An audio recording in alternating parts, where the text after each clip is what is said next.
hopefully he'll still be able to walk to some extent by the end of the challenge. That's the goal anyway, to make him as efficient as possible, to make it achievable, I guess, as possible, to get through it. Hello, Harry here, and welcome back to another episode of Jog On, a podcast about running. If you enjoy Jog On, do hit subscribe, and if you really want to do us a huge favour, recommend an episode to a friend. So, on to the episode.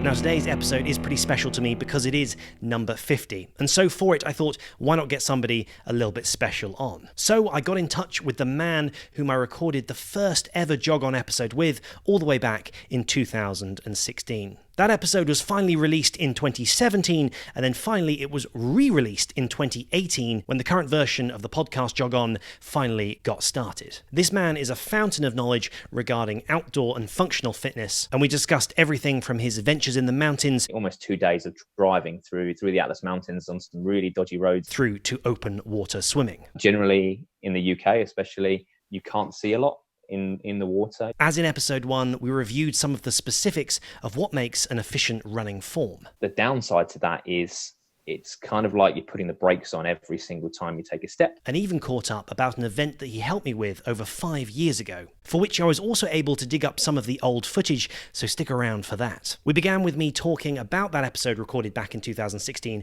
and why personally I'm not particularly keen on it, because back then I was really quite keen to keep talking. So as I sort of briefly expressed to you, I actually struggled to listen to the first 2 minutes of that first ever episode because I'm just talking non-stop at you. Injury isn't necessarily a normal thing. No. This shouldn't always be happening. No, exactly. I mean, get 1 or 2 injuries in your life. Yeah, things have changed a little bit, hopefully.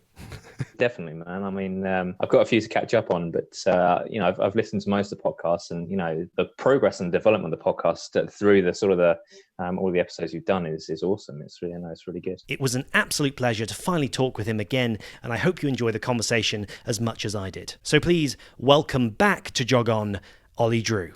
I kind of started in sport as a kid swimming. I had bad asthma as a kid, and one of the things doctor recommended was play a musical instrument, which I did, the trumpet, and get into swimming as well. So I did, and I swam competitively from the age of 8 through to when I finished uni back in 2011. I was the distance specialist, so in the pool, sort of 800, 1500 meters, and then open water, sort of 3, 5, and a few 10Ks as well. So swimming was kind of, the background. And I, as I was going through as well, got into teaching and coaching swimming, got all the qualifications, that sort of stuff. Did that through uni to help pay my way through. I got quite heavily into running and trail running and fell running, which I really enjoyed. And I still do. I still do a lot of that. I kept getting injured whilst running, which is, that's quite a common thing, as we spoke about in episode 1. Yeah. And so I was looking for, how to stop that happening and how to fix myself. And that's where I came across sort of strength and conditioning and mobility and CrossFit and CrossFit endurance, which obviously we talked quite a lot about in episode 1 as well. And got into CrossFit whilst I was doing that as well. So it's 2012 kind of time. And that's when CrossFit Solent in Southampton opened, which is obviously where we met back in 2014. And I started coaching there in 2013. Which I did through till full-time through till 2017. And then I moved on from there. And then I saw this job working for the military. So that's what I do these days. So I'm a civil servant, work for the Ministry of Defence as a civilian PTI, physical training instructor. So that's the day job, and it's great. I love it. Really do love it. That job must be amazing. It sounds to me, when you describe it to me, like it suits your passions and what you like. Yes. Yeah. You're doing a lot of outdoor at the moment because of the current situation. Absolutely. I mean, we do a fair amount of outdoor training anyway, but being the nature of the beast. So I work at a phase 2 training establishment, and I am one of the PTIs there, the physical training instructors that deals with all the physical training, all the fitness for both the recruits and then also to the permanent staff. There as well. So we spend a lot of time outdoors, but also we do, contrary to kind of the sort of popular image of military fitness of being running in circuits and that kind of stuff, we do a lot of strength and conditioning work these days. A lot of stuff to make people coming into the military and also serving, as strong and robust and as fit as possible. It's essentially to try and make them as effective as possible and not get injured as well. It's a big thing that we work on, injury prevention. So That's an interesting It was point great. you make, because you pretty much just answered. I think that this might be the sort of theme of the conversation is you're really thinking along the lines I'm thinking, which pretty much was that sort of G.I. Jane sort of image of recruits crawling under barbed wire and people screaming. And even if you fall off this high obstacle course and your knee snaps, the guy's still saying carry on. And I know that's quite anti-Olly because you're about endurance and longevity. And so have you been able to establish that and build that into the job and move away from get up and move on and actually help for the long term? Yeah, absolutely. And I mean, I wouldn't say that it's me that's brought that into the role and changed things. That is the way that the military is going anyway. That's good. The British military over the last sort of 20 years, especially with sort of all the operations in Iraq and Afghanistan and what have you, they've a lot of people not getting injured in combat, which obviously there have been a lot of people getting injured in combat, but also too, there's a lot of people that are struggling with musculoskeletal injuries, bad backs, knees, shoulders, all that sort of thing, just because one, the rigors of the job, and two, the way that physical training was being done. So there was a big shift in emphasis, led mainly by the army from what I've seen, to move more over to kind of a strength conditioning style based system of training to keep people operationally effective and also healthy, as well as anything else. So that was already kind of in place for a couple of years before I joined in 2019. So it was only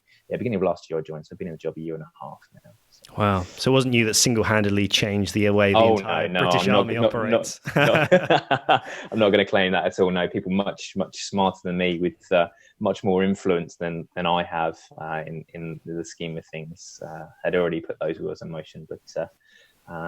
But yeah, no, it's a good system that they use.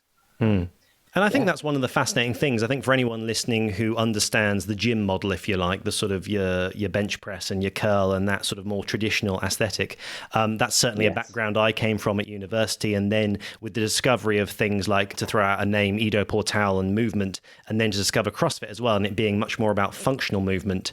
It's been a fascinating journey for me to learn a bit about that. And I'm sure that's where you can bring your expertise to the army.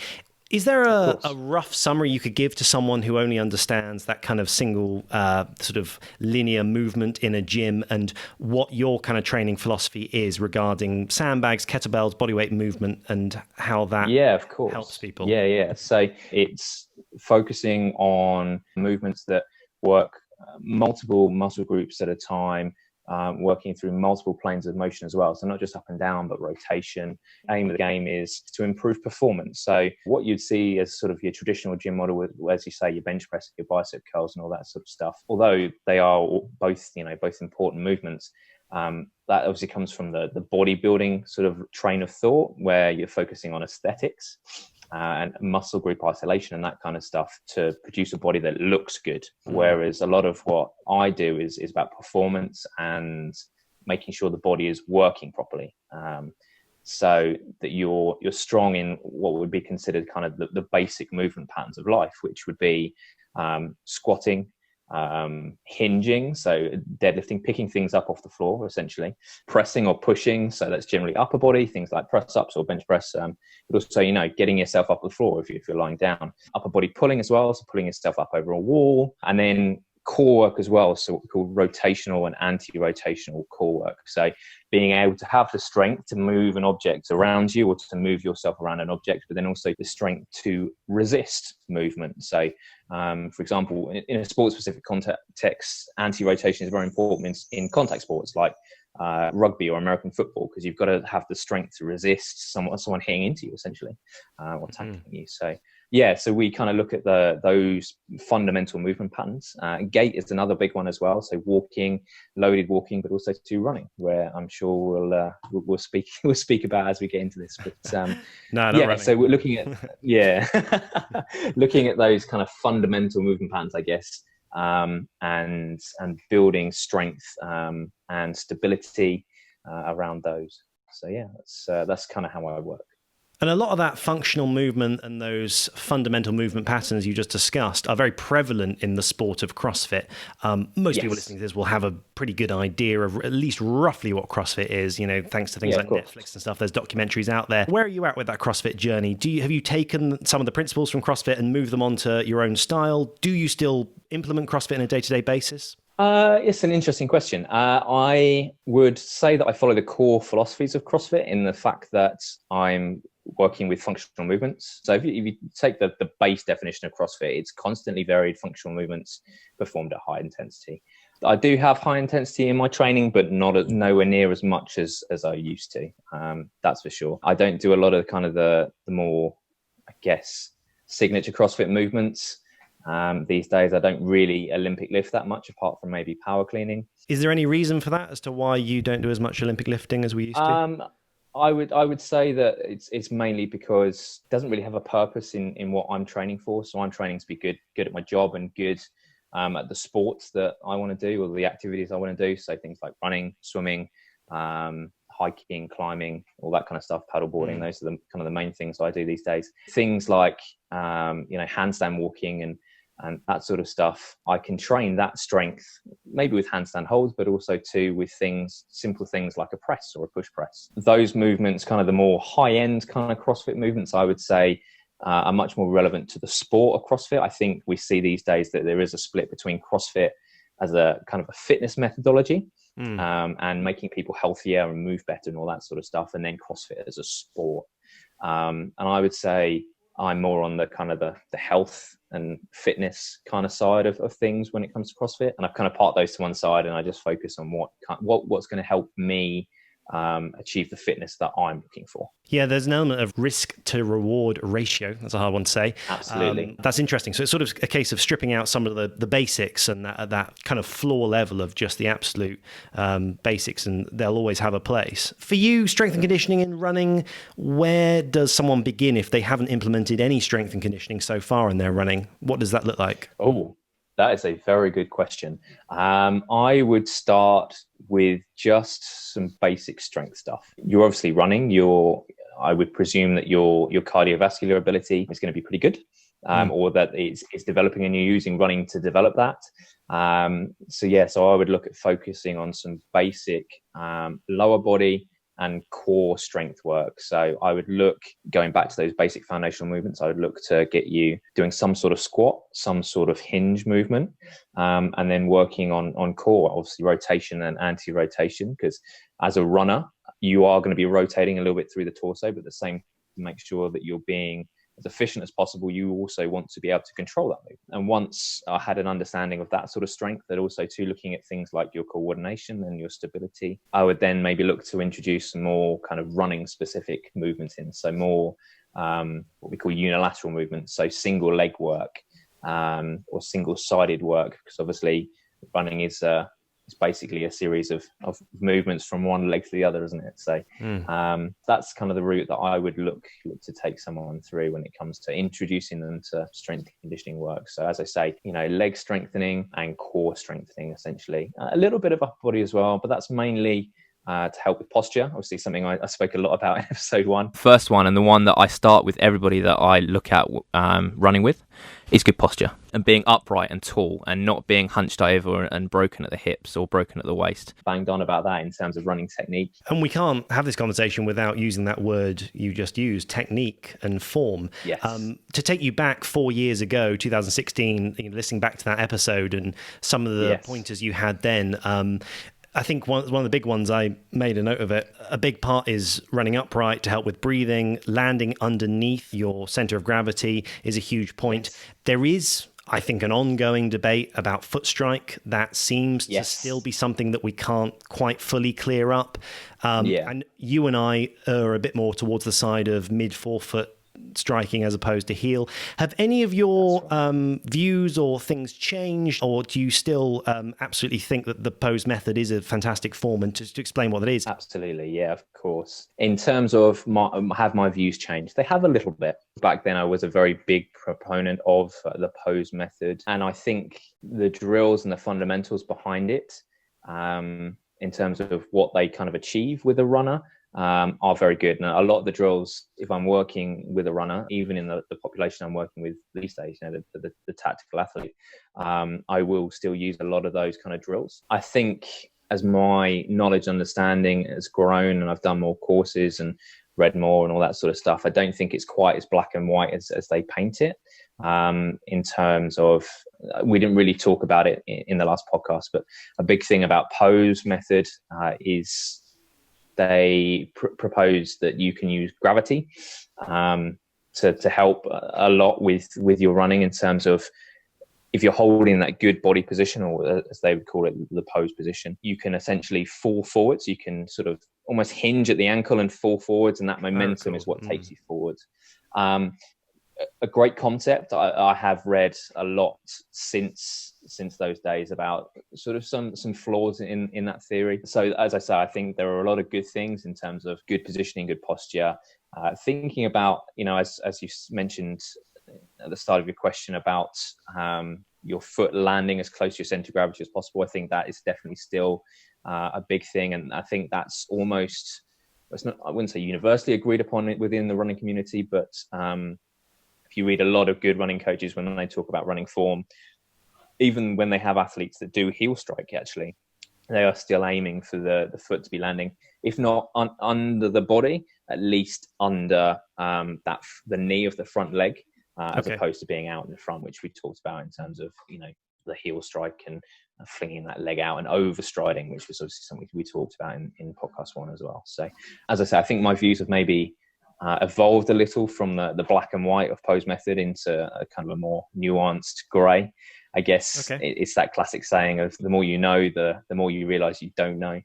So yeah, my views have evolved a little bit, but I think the fundamentals of what we discussed in that episode all those years ago still hold true. If I was working with a runner, I would still focus on good posture and good breathing and trying to get them not to overstride. I think there would be still the 3 things that I'd work on. So yeah. For someone that hasn't listened, could you just explain overstriding from that sort of applying the brake method so they understand what overstriding is? Yeah, absolutely. So overstriding is a term that the runners and running coaches use to describe a runner that kind of throws their leg out quite far in front of them on each stride, whether that's their foot landing on the heel or the forefoot or the middle of the foot. That doesn't really matter. Your classic running term is, stride it out, lengthen your stride, and people think about that means they've got to land with their foot right out, quite far in front of them, and they're taking a big step. But the downside to that is it's kind of like you're putting the brakes on every single time you take a step.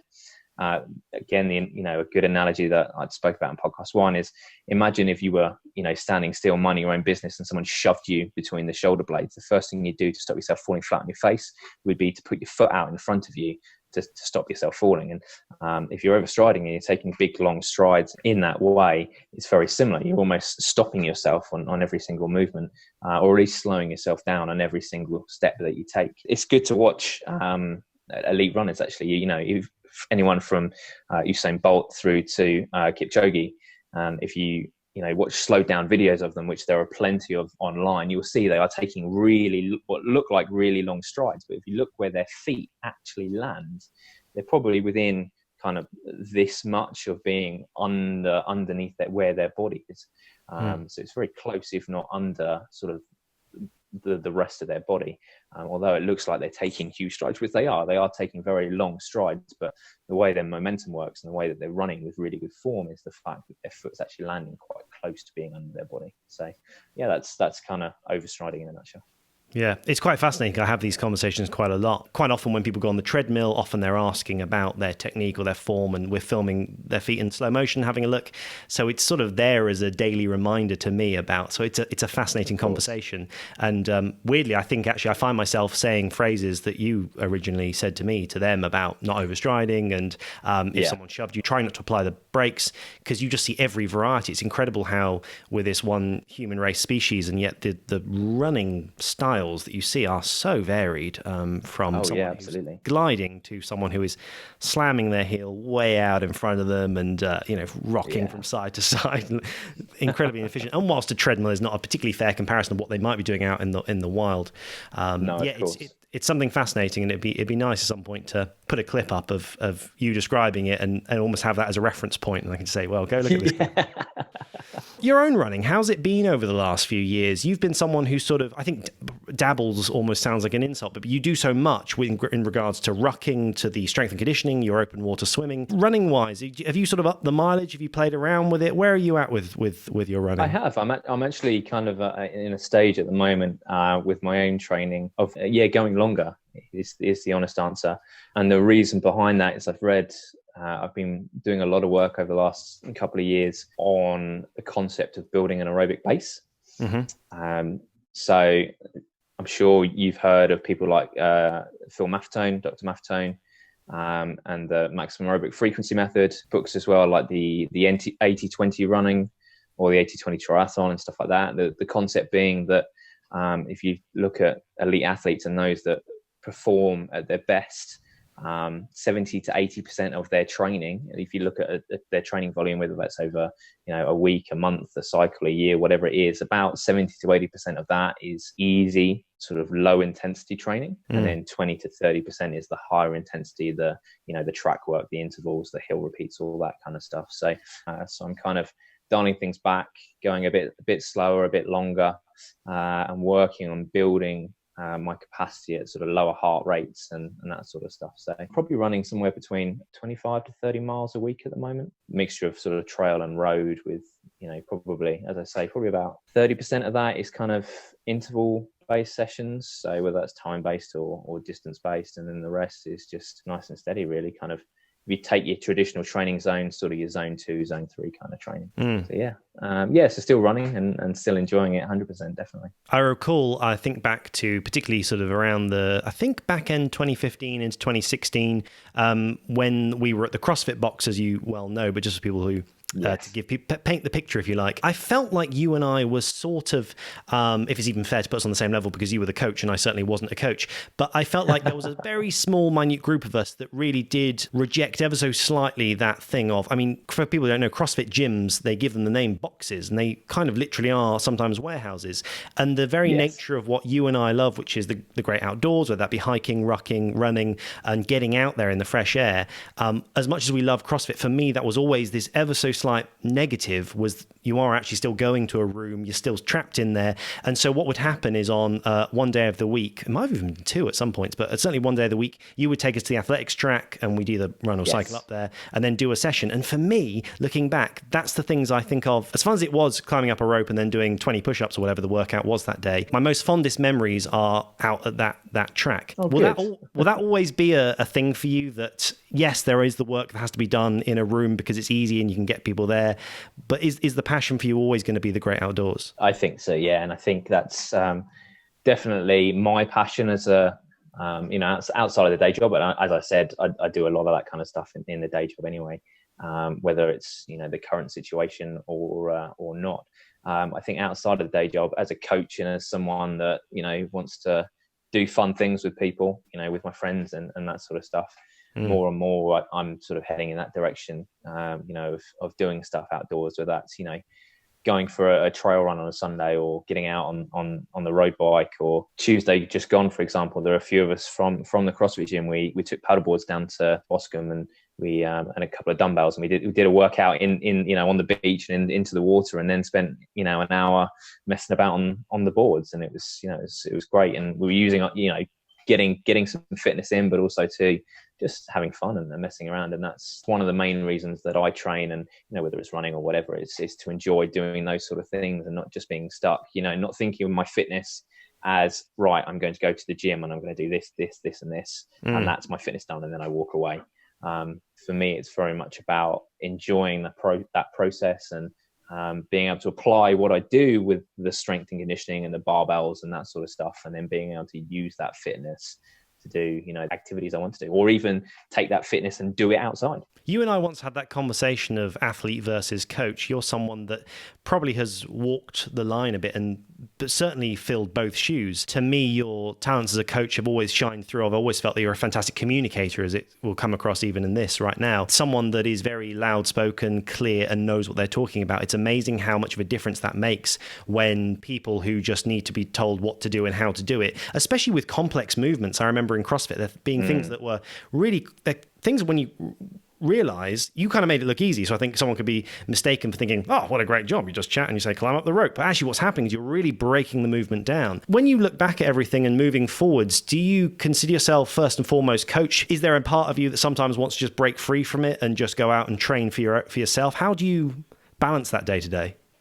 It's a difficult one. It is a difficult one, especially, when a lot of my friends and a lot of people that I do this sort of stuff with, are people that I have also coached in a gym environment. And so even if it's just organizing stuff, looking to, go out for a ride or a run, it's generally me that's doing the organizing myself, or, a couple of others. So it is a fine line to tread. And there are a multitude of reasons why I finished sort of the coaching at the CrossFit gym. But that was one of the reasons. It was the fact that quite often I was looked at as coach and not just someone else that was training or wanting to to get on with something. So it is a difficult line to tread, as you say, but I think I'm getting there. Yeah, I can see why when I join, the local running clubs I've been involved with in the past, and there's these people who show up week in, week out, and they're there and they get there early, and then they, they'll like wash kit and they'll do so much for it. And I think actually sometimes people don't realize that you can get a lot out of coaching and supporting people. And certainly there must have been moments for you where you see someone finally get the thing that they've been training towards, whether it's as something as obvious as, oh, they've now got a muscle up, like a gymnastic movement, or it's just a time in running or anything like that. There must be a huge sense of satisfaction that you get from it as well. Yeah, and that's why I do it. Even in my current job, I see the guys coming in, they come in, day one, week one, to start this new career that they're taking and start their training to do their job. And we take them and we have them for 20 weeks whilst they're going through that training. So we see them. Yeah, it's a long time, a very long time. And we get to, see them develop. And the people that quite often come in and they're not the fittest, even though they've been through, that boot camp, that phase one training. People, they leave us a lot fitter and really then capable of doing the job that they've signed up to do, which is great. And that's, that's really rewarding. And that's why I do it. That's what, that is why I kind of got into coaching all the way back, to being a swim coach when I was sort of, 16, 17, all the way through to today. And that's why I keep doing it. And I do love it. You get a lot of satisfaction and a lot of pride. Yeah, a lot of pride out of seeing people achieve, what they've set out to achieve, and, that you've been a small part of helping them, get to there. So yeah, it's good.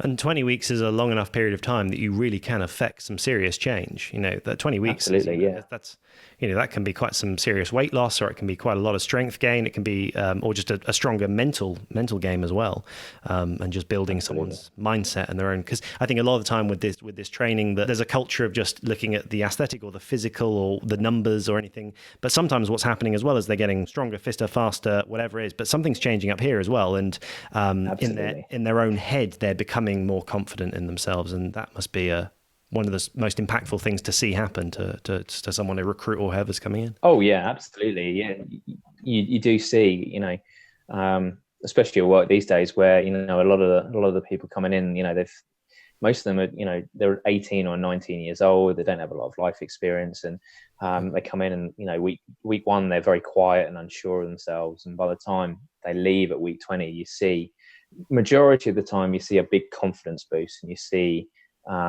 they're more sure of themselves and more determined and kind of set on that route of this is where I'm going now, and I've got the tools to do that, which is great. So it's great to see. This is a really big question, Olly, that probably is something you just can't answer, but I just wanted to touch one more time on CrossFit before moving on. What do you think will happen to CrossFit now? Where do you think CrossFit goes? Have we seen the peak of all these boxes opening across the UK, America, around the world? Will it continue to grow, in your personal opinion, if you had a crystal ball? It's a very interesting question. I'm not sure It's quite a topical one, actually, that you've asked it. I'm not sure how au fait you are these days in terms of the CrossFit world, but there's actually been quite a lot of controversy over the last few weeks with CrossFit and the sort of the headquarters of CrossFit, the owner and Bits and the pieces. sort of I've only heard bits and pieces. yeah, and the brand and what have you. And it's actually resulted. It was announced that the owner, or the former owner of CrossFit, Greg Glassman, has actually sold the company because he was sort of embroiled in some controversy. I don't know. I think in terms of growth, I don't think we'll see too much more in terms of growth, but also too, I don't think it's going anywhere soon. I think fundamentally it is a very good program to make people better individuals in terms of their health and well-being and happiness. And I think it will continue to be very successful. I mean, the thing is with CrossFit gyms is they're all individually owned enterprises at the end of the day. They affiliate and they pay a fee to use the branding, use the name that is CrossFit, but each gym is its kind of its own entity, and it obviously follows the basic methodology of CrossFit, but the way that the owner and the coaches at that gym want to take it is entirely up to them. So I guess it just depends on the community really, and how affiliate owners react to all of this, and how they continue to push the message of health and fitness. So it is a very big question, but you've actually asked it at a very, very poignant moment as well, actually. All I can say is we'll see, but I hope it stays around. I think fundamentally it is a very good thing. I agree. It has certain stigmas from way back, but I think at its core, it's fundamentally a positive force. We can't not touch on the thing that brought us together a little bit more over 5 years ago, which was this insane challenge that happened. And in fact, moving on from the CrossFit, there's actually video of you and I doing a CrossFit workout together involving box jumps, and there's some skipping in there, double unders as they're called. Yeah. And it was shot by my friend Matt, and I have, maybe once a year, it'll come up as a video. I'll remember it and I'll watch a little clip or something. And it's fascinating to see. First of all, I look about 20 years younger because I've got no beard on me.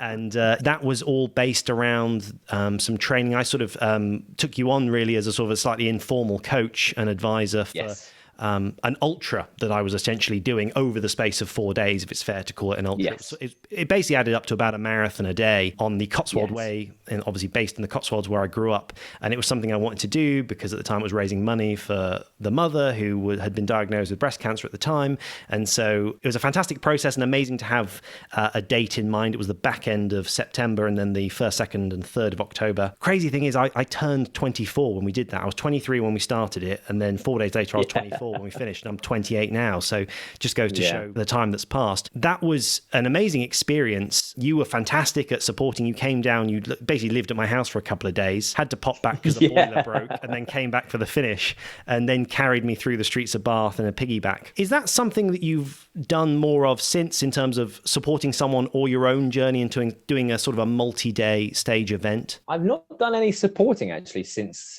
that point, I don't think. I did a very cool race with a mutual friend of ours, actually, Naomi. Do you remember Naomi Snuggs? I do remember her, yeah. From the CrossFit gym. She and I did an event last year. Actually, it was a challenge last year in Normandy, in France, for the 75th anniversary of D-Day. We did a 50-mile hike all the way along the invasion beaches of D-Day. It was run by a company called GoRuck, which are an American company owned by some American Special Forces veterans, and they focus on using hiking and outdoor fitness, obviously something that I'm quite passionate about, to sort of bring people together and build community and all that kind of stuff. And so they ran an event in Normandy for the 75th anniversary, as I say, which was it was 50 miles or 75 kilometers, which is just under 50 miles. We were given sort of waypoints, and all those different waypoints were significant sort of monuments or places within the D-Day invasion. We started at 7 o'clock at night, and we had 20 hours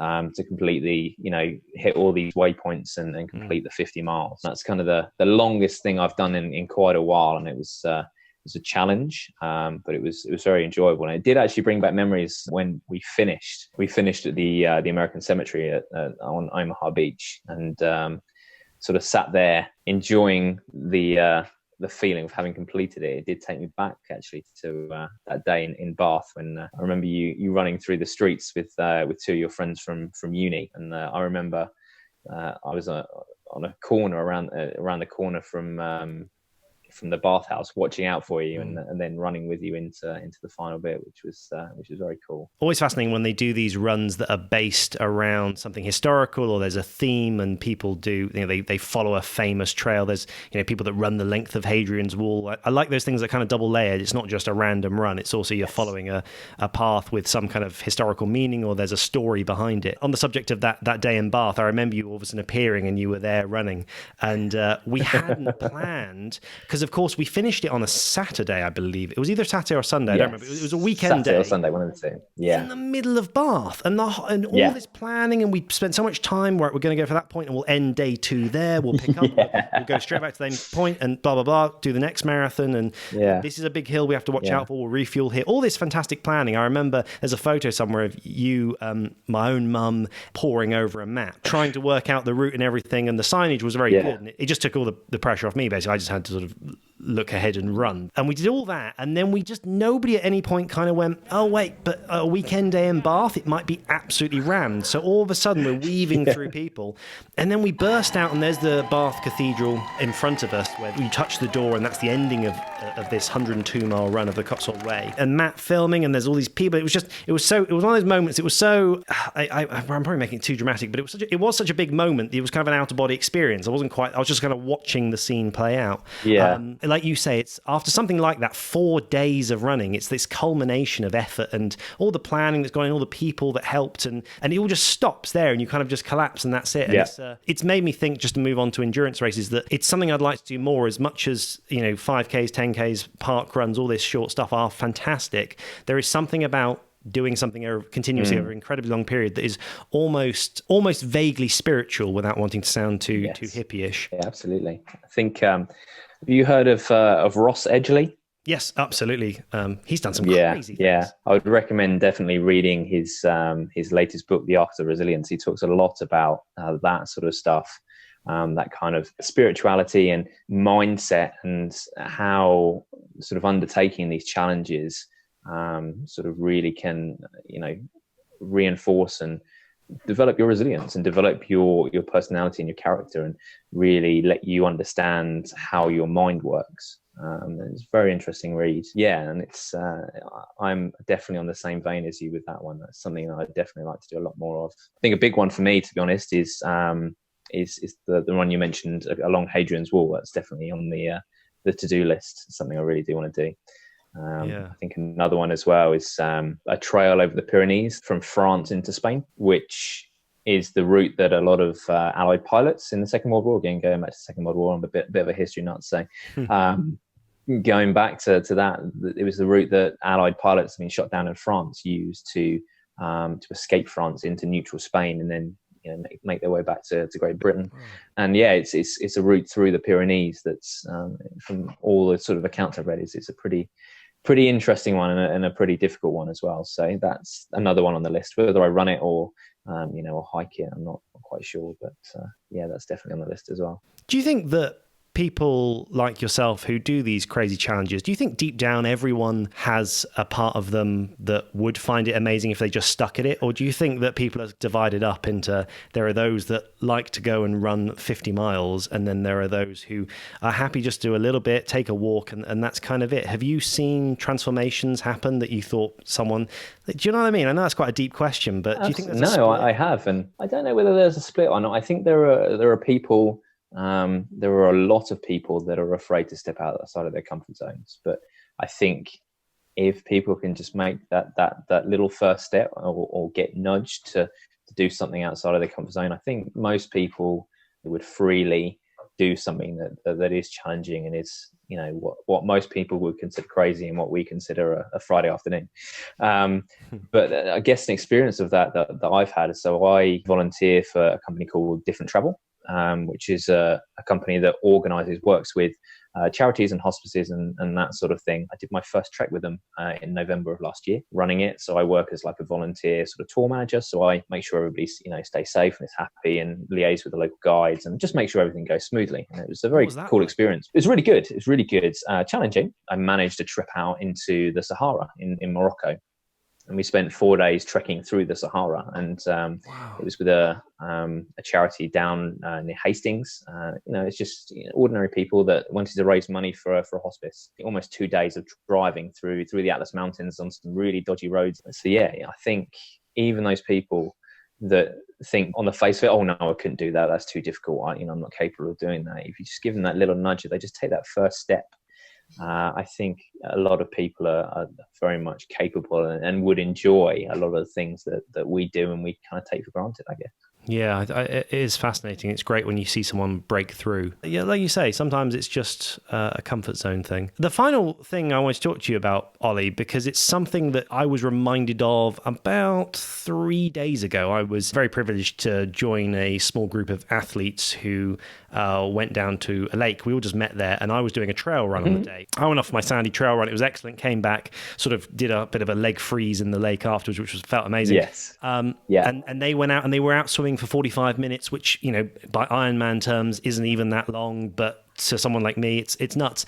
But it's really made me think. I've got a wetsuit over in Devon where my parents are, and now I've discovered this lake near me. I'm thinking that comfort zone thing for me, going out and spending long periods of time swimming out in a lake, that's my discomfort. So for me, I think that's what I should have a crack at. So I'm thinking about just bringing this in as some partial fitness training.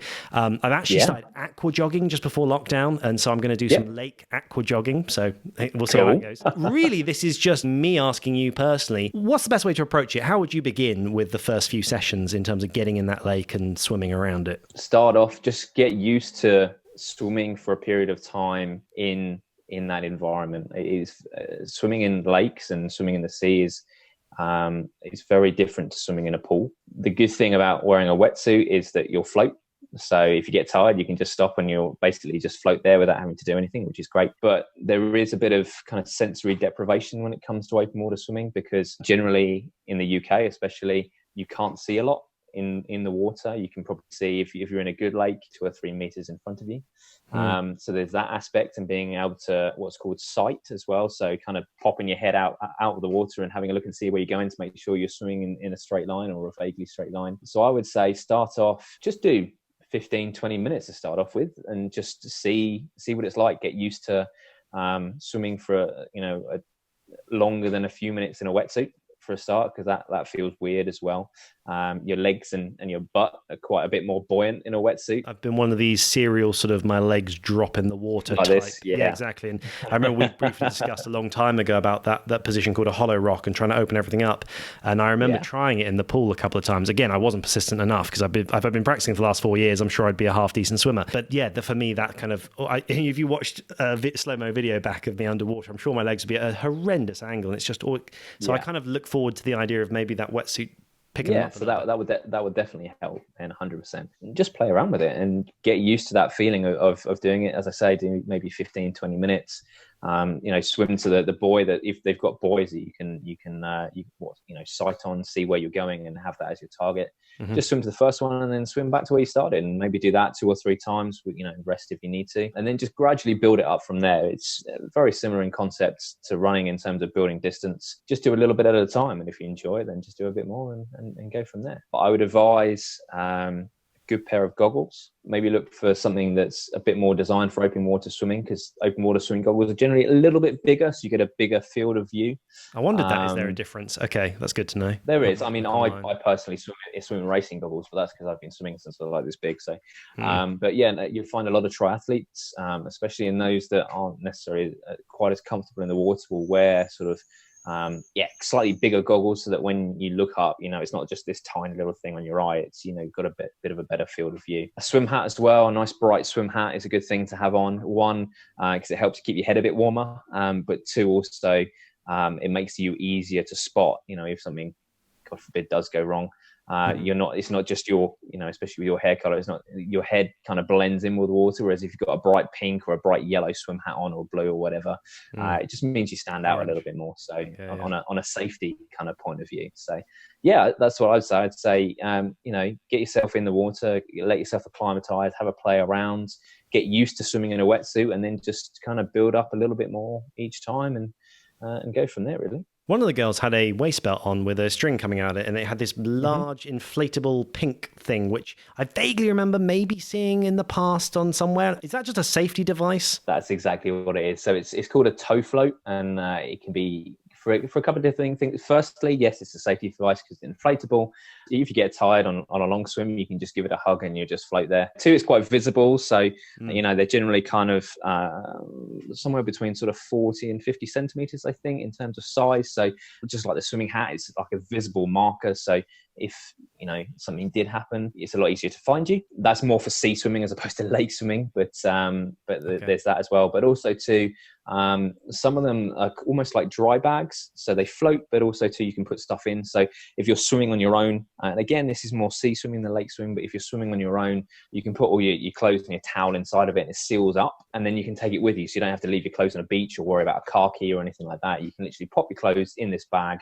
It attaches to you and it just follows along behind you. And then when you're done, you strip everything off, take your clothes out and put them on. That's brilliant. So I think an element of my admiration for you, Olly, comes from the fact that as much as I have thrown myself into this running world and dedicated myself to it, you have this combination of things that you do. I remember you once telling me, I don't know if this has changed at all, but you were not a fan of cycling. You've never been a particularly keen cyclist, and hence why probably not quite so much venturing into the triathlon. I think I had a real epiphany, again, is a little dramatic, but I did have a bit of a moment by this lake watching out there swimming and thinking, yeah, I would pay quite a large sum of money if someone could just install a sort of an Olly Drew knowledge and technique and fitness for swimming. Don't get me wrong, I think following a white line on the bottom of a pool doesn't sound particularly interesting, but being out in that lake, I thought, no, I could see myself. I had a couple of friends who jumped in a lake when we went hiking in the Brecon Beacons near the base of Penny Fan over the other side. There's a sort of a fairly moderately sized lake down there, and they went swimming out in that. Very proficient swimmers, one guy in particular. And I thought, isn't that fantastic? You can just have the confidence to just whoosh, and then just, I'm going to throw my clothes off and just go for a swim. And the fact that you've got that variation is nice, and it gives you a few more dimensions. And sometimes I feel a little guilty being a little one dimensional with my running, so I'd like to explore other facets whilst I can and whilst I'm young and learn it now. Absolutely. So Olly, moving forward, really my last question is, what do you see the kind of next few years playing out? Bit of open water swimming, bit of rucking, bit of running. What does it look like for you moving forward? Yeah, no, keeping on doing the job. As I say, I love it. I think outside of work, a couple of things I'm working on. I'm working towards my mountain leader qualification at the moment, so I can organise stuff and take people out into the mountains, places like the Beacons, and so that's kind of, I'm in the starting stages of that. And also too, I'm working on something with a couple of friends that we're calling the training adventure. We're trying to develop a bit of almost like a hub, I guess. For people who are interested in the same thing as us, so running and cycling, and just making it kind of like a bit of a social thing. It's embryonic, and I don't know where it will go, but something that's sparking away in the background at the moment. So yeah, watch out for that maybe. Yeah, why not if you've got the resources? And I'll always share anything you do if you ever want me to plug or promote anything. Olly, thank you so much for coming back on. I think it was very fitting to get episode 1, the first ever guest, on for the 50th episode, because I could see we're moving up through the 40s, and I thought, well, it'll be a big thing to have episode 50. Who could it be? And then I dropped you that message the other day because I just thought, well, why not bring Olly back? I appreciate it, mate. Thank you. It's been a pleasure. It's good to catch up as well. I've not seen you in a little while, and I will have to catch up properly soon, definitely. That's the horrendous thing about modern day life, unfortunately, is you get to know all these amazing people and they sort of come and go, and if you try to keep contact with everyone and constantly message them each day, how was your day, you can't do it. And social media does this weird job of skimming the surface of roughly keeping up to date with what people are doing, but it's a weird dynamic when we don't live in these small communities where everyone knows everyone in the village and you don't move away. Everyone's all over the place. I wouldn't have been surprised if I called you today and you said, oh, I'm now living in Scotland. Like, you can't keep up. Exactly. I'm very grateful for everything you've taught me. I'll always consider you a great friend, and I hope, we can do something together at some point in the future, outdoor or 100%. Otherwise. Yeah, absolutely. I think get that wetsuit on, get swimming, and then you can come back down to the south coast, and we'll get some swims in. 100%. Olly, thank you so much for coming on. It's been a pleasure, and I'll speak to you soon. Yeah, absolutely, mate. Thank you. Cheers. Thank you for listening to this episode. If you enjoyed Jog On, you can really help us out by hitting subscribe, or if you want to do us a massive favour, recommend an episode to a friend. I'm Harry. Go for that run, and this is Jog On. Cheers, Dave. Thanks for the support around the way. Thanks, Kath. Thank you very much. You all right?